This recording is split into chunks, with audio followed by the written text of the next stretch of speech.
আশ্চর্য ব্যাপার।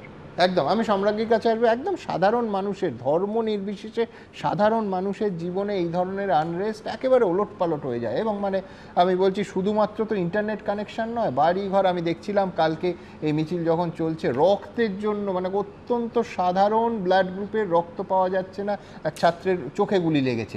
আমি বলছি যে সেই মানুষগুলো আবার নিজের পায়ে সুস্থভাবে বাঁচার মতো উঠে দাঁড়াতে পারবে তো? একদমই। এবং আমি আজকেই আসতে আসতে দেখছিলাম যে এই যখন সেনাবাহিনী পুরোটার একটা দখল নিলেন, ঠিক তারপরে কয়েকটি বাড়ির ভিডিও যেগুলো খুব পার্সোনালভাবে আপলোড করেছেন মানুষ, সেখানে মহিলারা চিৎকার করছে, পুরুষরা চিৎকার করছে, বাড়িঘর আক্রান্ত হচ্ছে, অনেক কিছু চলছে জিনিসটা। যে কথাটা স্যার বলছিলেন, আমারও সেটাই মনে হয় যে এই এমন একটা পরিস্থিতি তৈরি হয়েছে যেটা যে খুব সহজ একরৈখিক এবং একমাত্রিক কোনো আন্দোলনের ফল নয়, এইটা আমরা বুঝতে পারছি। এবার আমরা যারা এত দূর জানি না রাজনীতির অতটা মারপ্যাচ, আমরা হয়তো বুঝতে পারছি না যে কি কি জড়িয়ে থাকতে পারে, কিন্তু সাধারণ মানুষ হিসেবে এইটুকু বুঝতে পারছি যে এটা খুব একমাত্রিক কোনো আন্দোলন নয়, এটার মধ্যে অনেকের ষড়যন্ত্র, অনেকের হাত আছে। এবং সেটার ফলস্বরূপ যেটা হচ্ছে, মানে আমি হিন্দু মুসলমান পেরিয়ে বলতে চাই, তার কারণ হচ্ছে যে মুহূর্তে আমি বলবো বাংলাদেশের হিন্দুরা, হিন্দু মানুষের ইমিডিয়েট একটা কানেকশন হবে, যখন আমরা বলি ভারতবর্ষের মুসলমানরা, মুসলমান মানুষদের একটা কানেকশন হয়। সেই জন্যই আমার মনে হয় সংখ্যালঘু নামক একটা শব্দ আছে। সংখ্যালঘু বললে তাহলে সেটা ধর্ম নির্বিশেষে সংখ্যালঘু। এবং এটা আমি একবার উল্লেখ করতে চাই সুমনদা, যেহেতু মানে স্যার যে কথাটা বললেন সেটা অত্যন্ত গুরুত্বপূর্ণ। উনি বললেন যে আমি এক মুসলমান পরিবারে ছিলাম এবং আমি অত্যন্ত নিরাপদে ছিলাম। এখন কিন্তু এই সময়ে যখন এই কথাগুলোই আমরা বারবার করে স্মরণ করব এবং করার প্রয়োজন আছে, সেই জন্য আমি উল্লেখ করতে চাই যে আমি ওই ফেসবুকেই জাস্ট ঘাঁটতে ঘাঁটতে দেখছিলাম যখন আসছিলাম যে কে কি লিখছেন ইত্যাদি। এই আমাদের এখানকার একজন সাহিত্যিক, তিনি মানে ঘটনাচক্রে সংখ্যালঘু সম্প্রদায়ের, তিনি কিন্তু আমি দেখলাম যে বাংলাদেশের এটায় যখন চারিপাশে উল্লাস হচ্ছে, তিনি কিন্তু এই কথাটাই লিখেছেন যে বাংলাদেশের মানে পক্ষে তখনই সমস্ত রায় যাবে যখন সংখ্যালঘুরা সেখানে নিরাপদে থাকবেন। ফলে আমার বক্তব্য হচ্ছে সেটা এখানকার সংখ্যালঘু একজন মানুষ লিখছেন ওখানকার সংখ্যালঘু মানুষের জন্য। ফলে আমার কাছে হিন্দু মুসলমানটা একেবারেই ইম্পর্টেন্ট নয়, আমার কাছে সংখ্যালঘু বিষয়টা ইম্পর্টেন্ট। আমি এই একটা কথা দিয়ে শেষ করতে চাই, সেটা হচ্ছে রবি ঠাকুরের একটা গানের কথা বলতে চাই। সকাতরে ওই কাঁদিছে সকলে, শুনো শুনো পিতা, কহ কানে কানে, শোনাও প্রাণে প্রাণে, মঙ্গল বারতা। আমরা সবাই একটা মঙ্গল বারতার দিকে, মঙ্গল বার্তার দিকে তাকিয়ে আছি, এবং আমরা তাকিয়ে আছি ওইটার দিকেই যে কি হবে গতি বিশ্বপতি, শান্তি কোথায় আছে। ছাত্র আন্দোলনের স্লোগান এটা কেন হবে যে ভারত যাদের মামার বাড়ি, বাংলা ছাড়ো তাড়াতাড়ি? এটা থেকে তো একটা আন্দোলনের মানে স্লোগান থেকে বোঝা যায় যে কি চলছে পেছনে। এই আন্দোলন সরাসরি ভারত বিরোধী আন্দোলনে পরিণত হয়েছে। এবং আবেভাবে মাননীয় শিক্ষক মহাশয়, ব্রিগেডিয়ার সাহেব বা স্যার বলছিলেন, এর পেছনে ভারত বিরোধী অন্য রাষ্ট্রশক্তি ইনভলভ হয়েছে এবং হওয়ার পর তারা কোমর বেঁধে নেমে পড়েছে। আমি এটা আমার স্পেসিফিক আবেদন ভারত সরকারের কাছে যে এটা পররাষ্ট্রনীতিতে আপনি যাই করুন, ইমিডিয়েটলি এটা সিরিয়াসলি অ্যাড্রেস করা দরকার এবং তার সাথে বরাবর অ্যাড্রেস করা দরকার। কারণ দেখুন, কিছু মনে করবেন না, শান্তনুদা আবার হয়তো রেগে যাবেন, যেভাবে অনুপ্রবেশের একটা চল তৈরি হয়েছে, একাধিক পকেট তৈরি হয়েছে, ফলে শেল্টার এরিয়ার জায়গা তৈরি হয়ে যাবে। তোমার বিএসএফ কি করে অনুপ্রবেশ আটকাবে? তো বিএসএফ ইনপুট আসবে, বর্ডারটা আটকায় তো বিএসএফ। বাংলাদেশে বিএসএফ কি মমতা ব্যানার্জির পুলিশ আটকায় নাকি? তার জন্য তো অমিত শাহকে দায়িত্ব নিতে হবে। বিএসএফ এর ব্যর্থতা অমিত শাহকে দায়িত্ব নিতে হবে। সরকারটা রেখেছেন কেন? তুলে দিন। তোমার দেশের স্বরাষ্ট্রমন্ত্রীকে দায়িত্ব নিতে বলো। বিএসএফ এর দায়িত্ব রাজ্য সরকার নয়, বিএসএফ এর দায়িত্ব রাজ্য সরকারের নয়, বিএসএফ এর দায়িত্ব রাজ্য সরকারের নয়।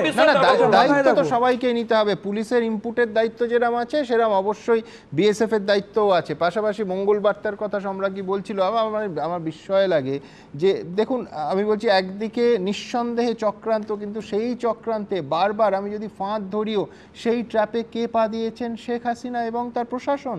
যেভাবে একটার পর একটা দায়িত্বজ্ঞানহীন মন্তব্য তিনি করেছেন, ছাত্রদের ওপর গুলি চালানোর সিদ্ধান্ত, খানিকক্ষণ আগে বললাম ঢাকা বিশ্ববিদ্যালয়ে রাতের অন্ধকারে নিজের ক্যাডার বাহিনীকে, আওয়ামী লীগের গুন্ডা বাহিনীকে ঢুকিয়ে মারধর, এবং আলটিমেটলি বটম লাইন অন্তত সরকারি পরিসংখ্যান, আসল তথ্য কি কেউ জানে না, হয়তো কয়েক মাস পরে সামনে আসবে, অন্তত 300টা মানুষ, 300টা প্রাণ ঝরে গেছে এই আন্দোলনে।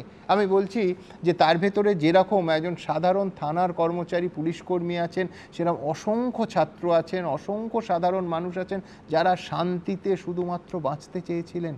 আমি বলছি এই আবেদন, ওই মঙ্গল বার্তাটার আবেদনটা শুধু রাখতে পারি, এরপর যে প্রতিবেদনটা আপনাদের সামনে রাখবো সেটা কেউ বলতে পারেন যে সেটা এই মুহূর্তে অপেক্ষাকৃত কম গুরুত্বপূর্ণ, কিন্তু এটা ফ্যাক্ট যে গত 15 বছর ভারতের সঙ্গে বাংলাদেশের যখন এই সুসম্পর্কটা চলছে, তাতে বাণিজ্য ক্ষেত্রে একটা দিকে তো বললাম অপরাধ দমনের ক্ষেত্রে, সেটা অপরাধ সংক্রান্ত তথ্য আদান প্রদান, সেটা অনেক সময় বন্দি প্রত্যর্পণ, এই সব ক্ষেত্রে যেরকম সুবিধে ছিল, পাশাপাশি বাণিজ্য ক্ষেত্রেও কিন্তু ভারত বাংলাদেশ সম্পর্ক বিকশিত হয়েছিল। এখন যেটা নিঃসন্দেহে বড় প্রশ্নচিহ্নের সামনে দাঁড়িয়ে আছে।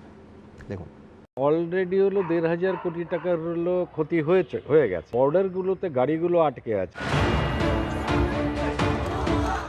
এক রক্তক্ষয়ী আন্দোলন স্তিমিত হতে না হতেই আরেক রোষের দাবানল। ছাইচাপা ক্ষোভের বিস্ফোরণে ফের জ্বলল বাংলাদেশ। আন্দোলনের জেরে প্রধানমন্ত্রী পদ থেকে পদত্যাগ করে দেশ ছাড়তে বাধ্য হলেন শেখ হাসিনা। হাসিনা দেশ ছাড়তেই উল্লাসে মাতলেন আন্দোলনকারীরা। ওপার বাংলায় ফের অশান্তিতে মাথায় হাত এপার বাংলার ব্যবসায়ীদের। বিপাকে পড়েছেন ব্যবসা বা চিকিৎসার কারণে ভারতে আসা বাংলাদেশি নাগরিকরাও। আমাদের মা অসুস্থ, ট্রিটমেন্টের জন্য আসছি, ওয়াইফকে নিয়ে এখন কি করব কিছুই বুঝতে পারছি না, পুরো একদম লকড হয়ে গেছি ইন্ডিয়ার ভিতর। এখন বর্ডারে ওখানে দেখছি যে শুনছি যে মার্ডার হয়েছে, অ্যাটাক হচ্ছে বাংলাদেশের ইয়ের ভিতর, ইমিগ্রেশনের ভিতর। এখন কি করব আসলে আমরা দিশেহারা আসলে। কালকে আমাদের এক্সপোর্ট ইম্পোর্ট 1 ঘন্টা কম হয়েছে, 6টার জায়গায় 5টা অবধি হয়েছে, এবং কালকে সন্ধ্যা 6টা থেকে কারফিউ লেগে গেছে। আবার বাংলাদেশে ইন্টারনেট পরিষেবা বন্ধ, সেই জন্য আমাদের আজকে থেকে এক্সপোর্ট ইম্পোর্ট বন্ধ আছে।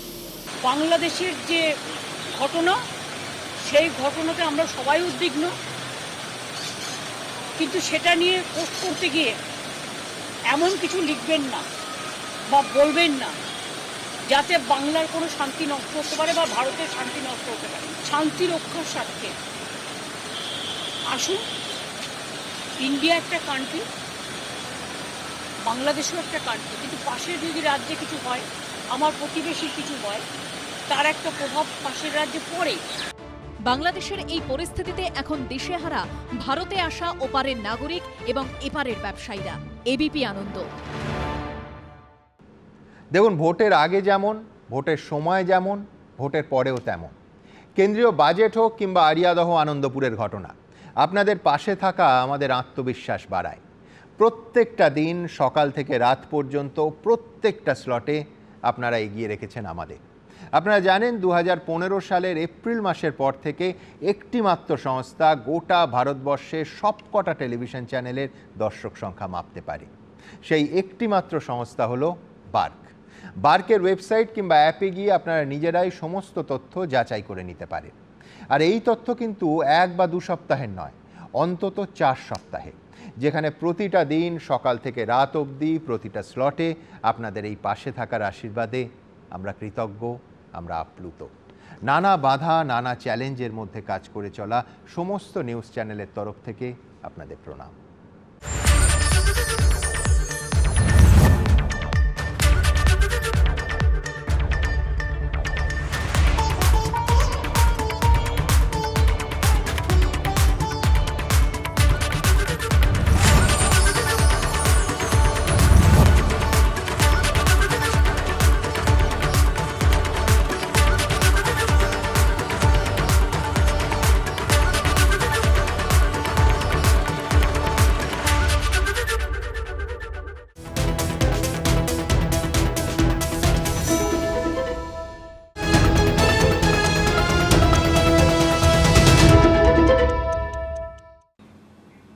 ছাত্র আন্দোলনে অশান্ত বাংলাদেশ পুলিশ এবং সেনা